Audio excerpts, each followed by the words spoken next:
పటంచెరు నియోజకవర్గం తెల్లాపూర్ మున్సిపాలిటీ పరిధిలోని 5వ వార్డు న్యూ ఎంఐజీలో ప్రభుత్వ పాఠశాలలో ప్రజాపాలన కాంగ్రెస్ అభయహస్తం గ్యారంటీల దరఖాస్తుల స్వీకరణ కార్యక్రమానికి ముఖ్య అతిథిగా తెలంగాణ రాష్ట్ర వైద్య ఆరోగ్య మరియు సైన్స్ అండ్ టెక్నాలజీ శాఖ మంత్రి దామోదర రాజనరసింహ, సంగారెడ్డి జిల్లా కలెక్టర్ శరత్ కుమార్ మరియు పటంచెరు నియోజకవర్గ కాంగ్రెస్ పార్టీ ఇన్ఛార్జి కాటా శ్రీనివాస్ గౌడ్ పాల్గొని దరఖాస్తుదారుల నుండి దరఖాస్తులను స్వీకరించి రసీదులను వారికి అందజేశారు. ప్రజాపాలన అభయహస్తం 6 గ్యారంటీలు అమలులు అర్హులైన పేదలకు పారదర్శకంగా అందించాలనే ఉద్దేశంతో ప్రజాపాలన కార్యక్రమం ద్వారా దరఖాస్తులను స్వీకరిస్తున్నామని తెలిపారు. దరఖాస్తుల స్వీకరణ ప్రక్రియ డిసెంబర్ 28 నుంచి జనవరి 6వ తేదీ వరకు 10 రోజుల పాటు దరఖాస్తులను స్వీకరిస్తామన్నారు. పంచాయతీలుంటే 107 గ్రామ పంచాయతీని మనం ఇప్పటికే కవర్ చేయడం జరిగింది. అదేవిధంగా 199 వార్డ్స్ ఉంటే 29 వార్డ్స్ ఇప్పటికే కవర్ చేయడం జరిగింది.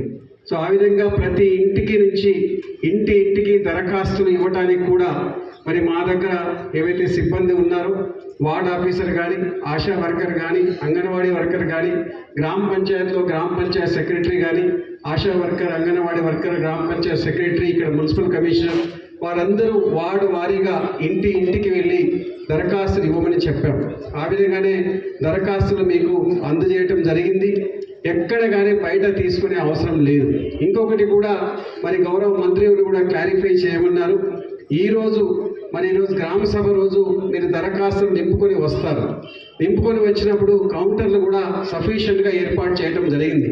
మహిళలకు ప్రత్యేక కౌంటర్లు ఏర్పాటు చేయడం జరిగింది. ఇతరులకు జనరల్ కౌంటర్స్ కూడా ఏర్పాటు చేయడం జరిగింది. ఈ సమస్యలు కాకుండా వేరే సమస్యలు ఉన్నా కానీ మరి కౌంటర్లు ఏర్పాటు చేయడం జరిగింది. ఇదే కాకుండా దివ్యాంగులకు కూడా కౌంటర్స్ ఏర్పాటు చేయడం జరిగింది. మరి ఇవి ఏర్పాటు చేసి నార్మల్గా దరఖాస్తు ఇచ్చే దానికి వాళ్ళ సమాధానం పారదర్శకతతోటి జవాబుదారీతనంతో ఉండాలనే ఉద్దేశంతో రసీదు కూడా మీకు ఇవ్వాలి.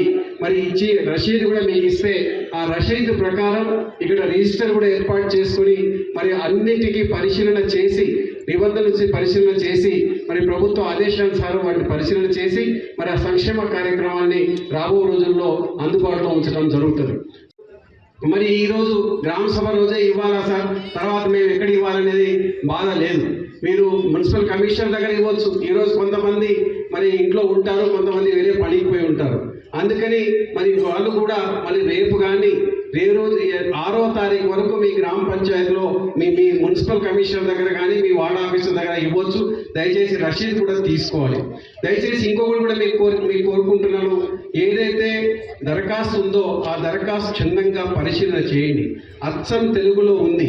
ఆ తెలుగులో ఒక్కొక్కటి మీకు ఏది కావాలో టిక్ మార్క్ చేసుకోండి. ఏదో ఆగమాగంగా టక్ చేసేటప్పుడు దయచేసి చేయకండి. ఎందుకంటే ఈరోజు మీరు వచ్చారు, చాలా సంతోషం. ఇంకా సరిగా నింపకపోయి ఉంటే మీ ఇంట్లో ఎవరైనా చదువుకున్న వాళ్ళు ఉంటే మంచిగా కూర్చొని చదువుకొని మంచిగా రాయండి. చదువుకోని వాళ్ళు లేకపోతే మా అధికారులు మీకు సహాయకారిగా ఉంటారు. ఇక్కడ హెల్ప్ డెస్క్ కూడా ఏర్పాటు చేయడం జరిగింది. కాబట్టి మీరు దయచేసి ఈ సహాయం తీసుకొని మరి మీరు కూడా మంచిగా దాన్ని పరిశీలన చేసి మీకు అవసరం ఉన్నది టిక్ కొట్టుకొని మరి దానికి కావాల్సిన ఏవైతే పత్రాలు ఉన్నాయో జతపరిచి మరి ఆ దరఖాస్తులు అందజేయవలసిందిగా మనసారా మిమ్మల్ని కోరుతూ మరి ఇప్పటికే సరే ఈ జిల్లాలో మరి 1,00,000 వరకు దరఖాస్తులు వచ్చినాయి.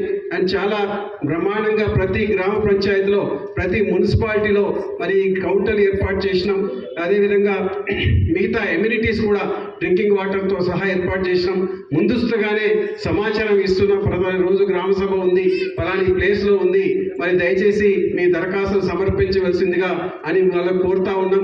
కాబట్టి ఎక్కడ కానీ ప్రశాంతంగా మరి రోజు కార్యక్రమం మీ ఆధ్వర్యంలో జిల్లాలో విజయవంతంగా నడుస్తుందని చెప్తూ మరి ఇంకా 6వ తారీఖు ఉంది కాబట్టి 6వ తారీఖు వరకు కూడా ఈ కార్యక్రమం మీ ఆధ్వర్యంలో నడిపిస్తాం, మంచిగా నడిపిస్తామని కోరుతూ ఈరోజు తెల్లాపూర్లో 5వ వార్డులో విచ్చేసిన ప్రజలందరికీ నా యొక్క ధన్యవాదాలు తెలుపుతూ ఈ అవకాశం ఇచ్చిన మంత్రివర్యులకి నా యొక్క ధన్యవాదాలు తెలుపుతూ సెలవు తీసుకుంటాను. నమస్కారం. సంవత్సరం శుభాకాంక్షలు. నూతన సంవత్సరంలో ఈ పథకాలన్నీ కూడా అమలైతే అనే విషయాన్ని మీకు మరొకసారి తెలియజేస్తూ నేను సెలవు తీసుకుంటాను. ఏ తెలంగాణ అయితే కలగన్నామో, ఏ తెలంగాణలో సాధికారత, స్వేచ్ఛ, సంక్షేమము, అభివృద్ధిని కలగన్నాము, ఏ తెలంగాణలో అయితే ఖచ్చితంగా వైద్య రంగము, విద్యారంగం అనేది పేదవానికి అందుబాటులో ఉండాలి ప్రమాణాలతో కూడింది. ఆ మార్పు దిశగానే 9.5 సంవత్సరాల తర్వాత కొత్త ప్రభుత్వం వచ్చింది. ఆ ప్రభుత్వంకు గురుతరమైన బాధ్యత ఉన్నది. ఆ బాధ్యతని సంపూర్ణంగా నెరవేర్చాలంటే మా యొక్క చిత్తశుద్ధి, మీ యొక్క సహకారం ఖచ్చితంగా అవసరము. కనుక మీ అందరితోటి కోరేది ఒకటే, విశ్వసనీయత అనేది చాలా ముఖ్యము. మన ప్రాంతాన్ని అభివృద్ధి పథంలో నడిపించుకోవాలి. ఆ దిశగా ఈ ప్రభుత్వం యొక్క కృషి ఉంటుంది. మీ యొక్క ఆశీస్సులు ఎల్లప్పుడూ ఈ ప్రభుత్వం పైన ఉండాలి. రాబోయే కాలంలో మీకు సంక్షేమము, అభివృద్ధి అనేది రేవంత్ రెడ్డి గారి నాయకత్వంలో ఖచ్చితంగా మీకు అందుతున్న విషయాన్ని సౌకర్యంగా తెలియజేస్తూ, ప్రభుత్వ అజెండా ఇది. సంక్షేమాన్ని ప్రజలకు అందియాలి, రాష్ట్రం అభివృద్ధి చెందాలి. ఒక అభివృద్ధితోటే సంపూర్ణంగా న్యాయం చేయము, దానికి తోడు పేదవానికి సంక్షేమాన్ని అందియాలి.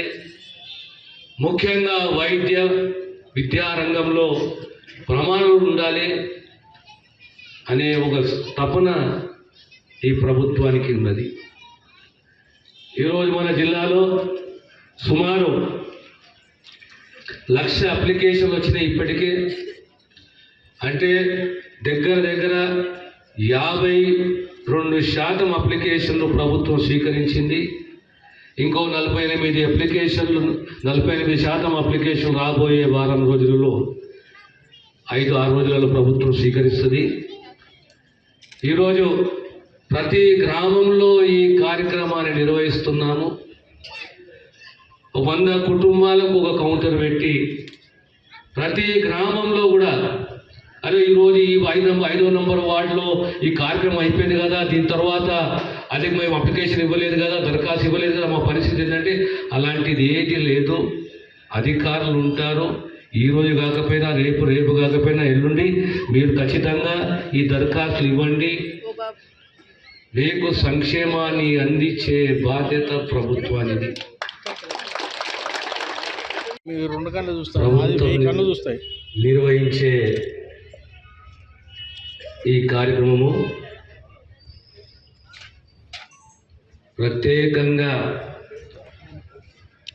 ప్రభుత్వం ప్రజల దగ్గరికి రావాలి.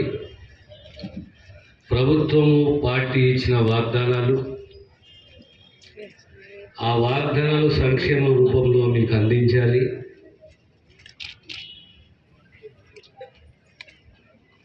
9.5 సంవత్సరాల తర్వాత ఇలాంటి ఆలోచనతోటి ప్రభుత్వం ముందుకొచ్చి స్వయంగా ప్రభుత్వమే మీకు దరఖాస్తులు ఇస్తూ ఈ సంక్షేమ పథకాలు ఇవి ఉన్నాయి, 6 గ్యారెంటీలు ఉన్నాయి, ఈ 6 గ్యారెంటీలకు సంబంధించి మీ అవసరాలు ఏమున్నాయో అవసరాలకు సంబంధించి టిక్కు పెట్టండి, దరఖాస్తు కౌంటర్లో ఇవ్వండి. ప్రతి 100 కుటుంబాలకు ఒక కౌంటరు, మహిళలకు ప్రత్యేకంగా కౌంటర్లు ఏర్పాటు చేసి, వికలాంగులకు కౌంటర్లు ఏర్పాటు చేసి ఆ దరఖాస్తులు ఇచ్చి మీరు రసీదులు తీసుకోండి. రాబోయే కాలంలో ఈ ప్రభుత్వం మీకు ఈ దరఖాస్తులో ఉన్న సంక్షేమాన్ని మీకు అందిస్తుంది. ఈ ప్రభుత్వం ఏర్పడ్డ తర్వాత మొట్టమొదట ఆరోగ్యశ్రీ, ఆ తర్వాత మహిళలకు సంబంధించి ఆర్టీసీ బస్సులో ఉచిత ప్రయాణం అనేది మాటిచ్చి నిలబెట్టుకున్నాము. ఈరోజు తెలంగాణ మహిళలు ఆర్టీసీ బస్సులలో ఉచితంగా ప్రయాణిస్తున్నారు. ఆరోగ్యం అనేది ప్రభుత్వ బాధ్యత. ఆ ప్రభుత్వ బాధ్యతను ఆరోగ్యశ్రీ రూపంలో 5 లక్షలు కాదు 10 లక్షల వరకు వెచ్చించి పేదవాని ఆరోగ్యాన్ని కాపాడుకోవాలనే తపన ఈ ప్రభుత్వానికి ఉన్నది.